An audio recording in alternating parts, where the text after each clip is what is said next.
Welcome to Course 101, TiDB Technical Essentials. This is Module 8, TiDB 6.0 New Features. My name is Jeff, and I'm your instructor for this module. After completing this module, you will be able to understand the placement rules in TiDB, describe cached tables, describe memory pessimistic locks, learn about Top SQL, and learn about TiDB Enterprise Manager. The first new feature we will discuss is placement rules in SQL. This is a vital feature that helps you keep your cloud environment secure. Prior to TiDB 6.0, TiDB clusters had the following issues in terms of data placement capabilities. First, clusters deployed across regions and cannot be accessed locally. This is really a requirement. US data cannot be read by foreign users, as an example.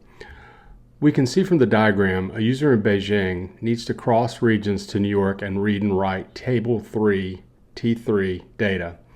Prior to TiDB 6, we didn't have the ability to dictate where table data is stored. The reason is that we cannot specify the physical location where the table is stored when it is created. Furthermore, there's no way to restrict the reads either. Next, inability to isolate resources based on business requirements. In the diagram, 3 users in New York need to access tables T4, T5, and T6. Coincidentally, most of the region data of the leader role in these 3 tables is distributed on TiKV node 5 or TiKV 5. If data can be placed according to business rules, the 3 users can read and write T4 from different servers. This enables tables T5 and T6 to avoid hotspots. Next, difficulty allocating resources and replicas per business unit or per business level. In the diagram, 2 users in Tokyo need to access table T7. T7 is a very important table. Lots of people and processes need to access it. Therefore, we want to have 5 replicas. Table T8 is a historical table. We need T8 to be stored on 3 servers of average performance. These servers are TiKV 7, TiKV 9, and TiKV 10. We don't want Ti8 data stored on the high performance TiKV 8 server. The goal here is data placement needs to be separate for hot and cold data. In short, we need the ability to place our data on specific servers, regions, etc. Placement groups enable us to do this. Placement rules in SQL enable us to do fine-grained data placement, thus giving us control and allowing us to increase performance and comply with regulatory requirements. Take a look at our new diagram. The T2 table and the T3 table are placed in a cluster in Beijing. This keeps Beijing's data close, which increases performance because the data is local. In the New York region, we set the tables T5, T6, and T7 as the region of the leader role and place them on 3 servers, TiKV 4, TiKV 5, and TiKV 6. This isolates the data according to the business needs. Now let's talk about keeping hot and cold data separate. We see that in Tokyo, the region of the leader role is table T7 is placed on a high-performance TiKV 8 server. Meanwhile, table T8 is stored on 3 less performance servers, TiKV 7, TiKV 9, and TiKV 10. Notice that the table T7 has 5 replicas. The others have 3. So it is possible to allocate resources and replicas according to business needs. Next, let's take a look at how to use placement rules in the SQL feature. The first thing we need to do is add configuration tags for each zone, cabinet, and server. Notice the label shows information for our Beijing office. Once we have our configuration set up properly, we can use SQL statements to specify where to place our data objects. Check out the TiDB 6 documentation for specific information on how to add labels to the configuration. To specify a placement rule, you first need to create a placement policy using the Create Placement Policy SQL statement.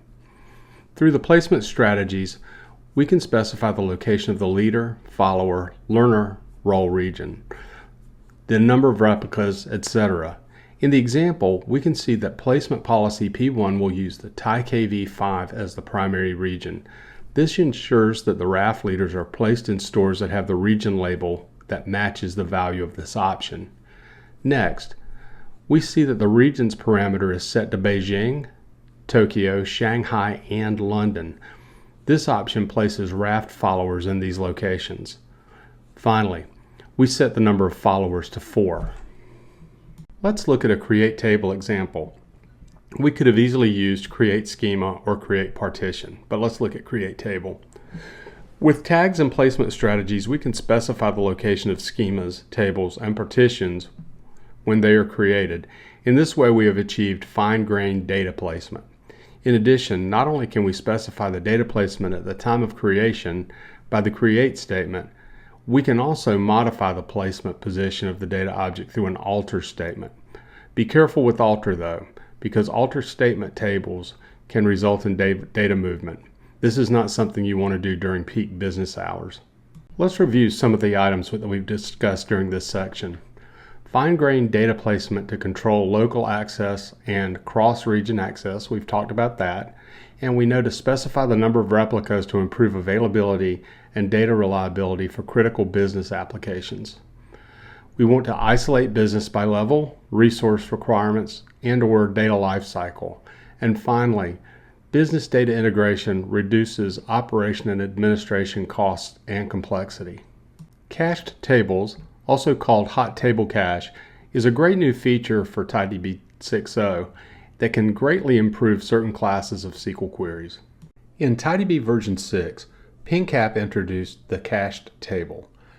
This is also called the TiDB hotspot table cache. The entire table's data is loaded into TiDB server memory. When we query the cache table, we read directly from memory. This improves performance. You're probably asking yourself, how do I cache a table? It's easy. Let's assume you have a table named user. This table is read often and rarely updated.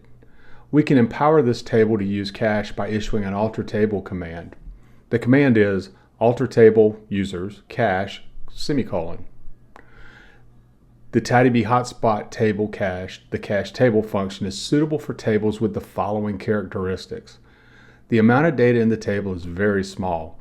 Currently, TiDB has a limit of 64 megabytes per cache table. The alter table cache statement will fail if the table contains more than 64 megabytes of data. It is best if the table is read-only, but it may be suitable for rarely updated tables. The table is accessed frequently, and better read performance is required. When the amount of data in the table is small and access is particularly frequent, the data may be concentrated in one region of TiDB, forming a hotspot, which may inversely affect performance. Here are some typical use cases for TiDB cache tables. Configuration tables for applications. These are typically read every time the application starts. Perfect use of a cache table. A table that stores exchange rates in financial scenarios. This table is not updated in real time and is only updated once a day. Branch bank or branch information forms, which rarely adds new entries. Anything that has a lookup table is also a candidate for this. Since TiDB loads the data of the entire cache table into the memory of the TiDB server process, the cache becomes invalid after a modify operation is performed on the table. This means the table data needs to be reloaded. This is why the TiDB cache table is only suitable for scenarios where the table is small. As we said on the previous slide, we can use the alter table users cache statement to load a subtable into the TiDB server's table cache area. It's important to note that a lease is added to the cache table and that the lease duration is determined by the system parameter. The TiDB _table _cache lease definition defaults to 3 and can range from 1 to 10 seconds. In the case of a graph, the timing starts when the table begins loading from TiDB's cache to the TiDB server. During the lease time, we can read the table in the cache on the TiDB server, but write operations are blocked. In other words, the table cannot be modified while the lease is active. When the lease expires, the data in the cache also expires. At this time, all read operations will retrieve data from the TiDB node, and write operations can be performed. When the data is updated, the lease starts to be retimed, and the write operations continue to be blocked. At this time, the data is reloaded into the TiDB server cache, and the read operation can retrieve data from the TiDB server cache. This is a great time to review the hot table cache use constraints. TiDB limits the size of each cache table to 64 megabytes. It is suitable for scenario queries that are frequent, the amount of data is small, and there are few modifies. Writes are blocked during the lease time. When the lease time expires, the read performance decreases. Direct DDL operations on cache tables are not supported, and the cache needs to be shut down first before you can do DDL operations. For tables that load slowly or are rarely modified, TiDB table cache lease can be extended appropriately to maintain stable read performance. Memory Pessimistic Lock optimization can effectively reduce latency by 10% and increase queries per second by 10% when compared to Pessimistic Lock performance bottlenecks. Let's review the pessimistic locking implementation principle mentioned earlier.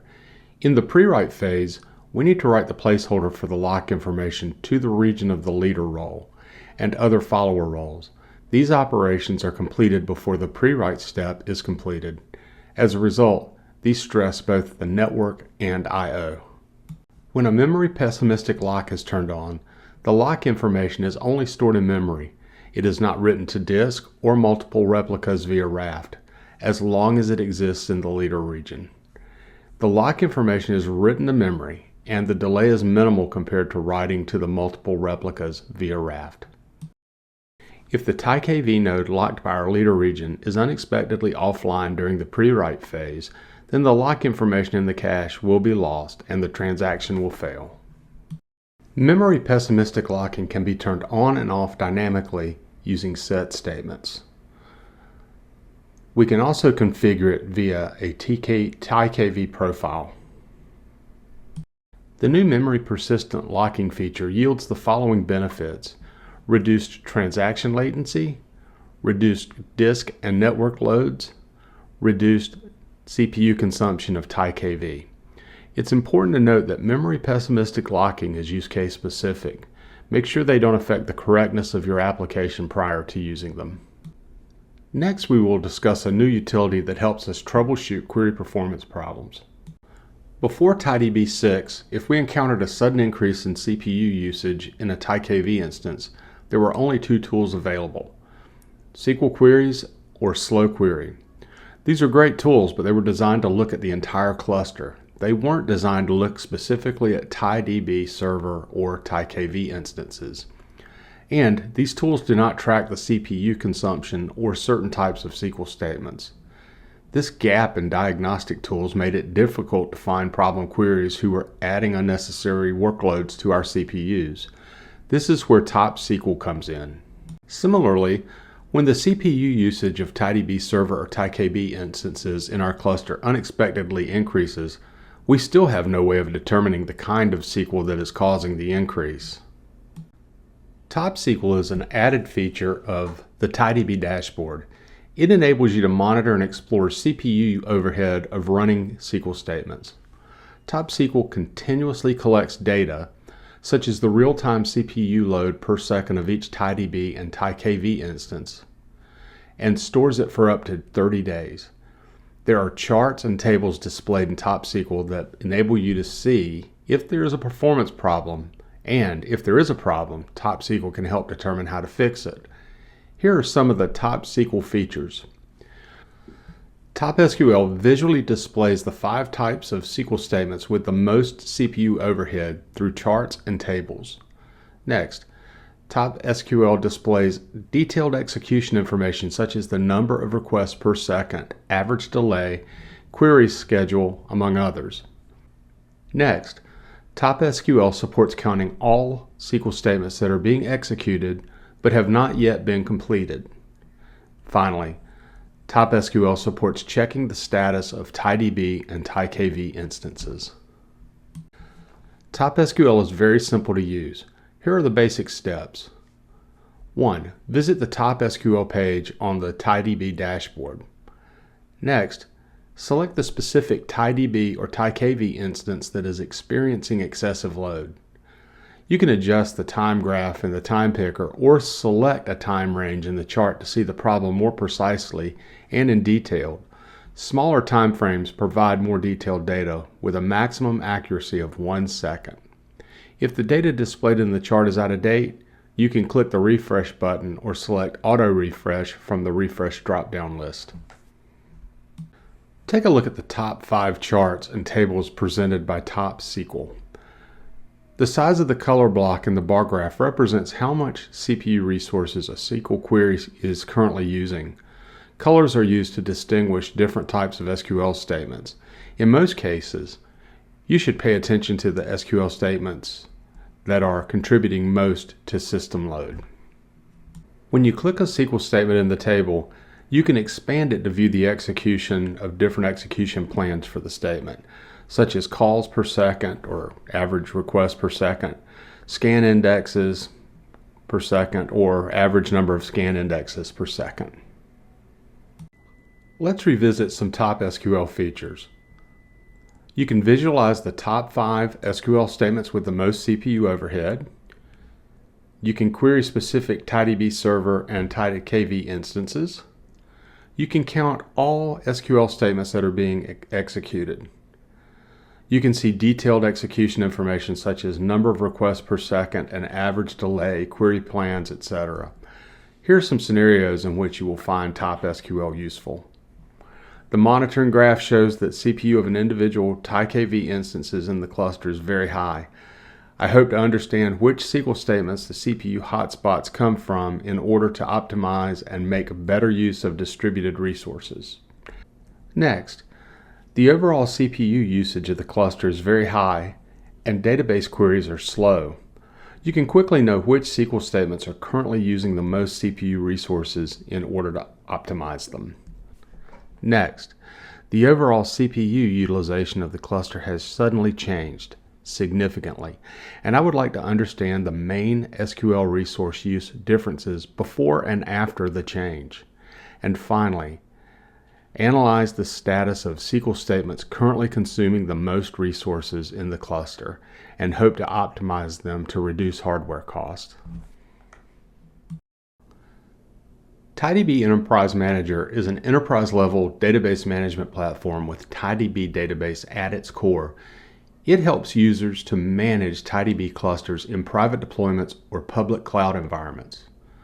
TiDB Enterprise Manager not only provides visual management of the entire lifecycle of TiDB clusters, but also provides TiDB database parameter management, database version upgrades, clone, cluster, master, and backup cluster switching, import data, export data, data synchronization, and backup and recovery services. This one-stop management tool makes it much easier to manage your TiDB environments. In addition, it helps reduce enterprise operations costs. Many enterprises have deployed multiple TiDB clusters in production environments. As the number of clusters increases, so too do the management challenges. These challenges typically fit into 2 categories. The first challenge: managing a growing database environment. Here we're talking about increasing numbers of clusters, nodes, components, and tools. This number is constantly growing at a high rate. The second challenge: complexity. Different versions, multiple upgrades, configuration parameter management, multiple tools. Well, you get the picture. I think we can agree that as enterprises increase their use of TiDB database, cluster management issues become more and more apparent. Here are some of the tasks that TiDB Enterprise Manager can help with: deploy a cluster, upgrade a cluster, parameters management, components management, backup and recovery and high availability management, cluster monitoring and alerting, cluster log collection, and finally audit and security. Next, we're going to talk about a few TiEM features. Sorry, some of these are repetitive, but there's at least one in here that's brand spanking new, so let's get started. Number one, one-click deployment of clusters and one-stop management of multiple clusters. I don't think we've said it that way before. That's a great way of saying it. Next, in situ cluster upgrade. This is the one that we've not mentioned. So you can upgrade a cluster in place. The next one is parameter management. That one's a little bit repetitive. We've covered it before.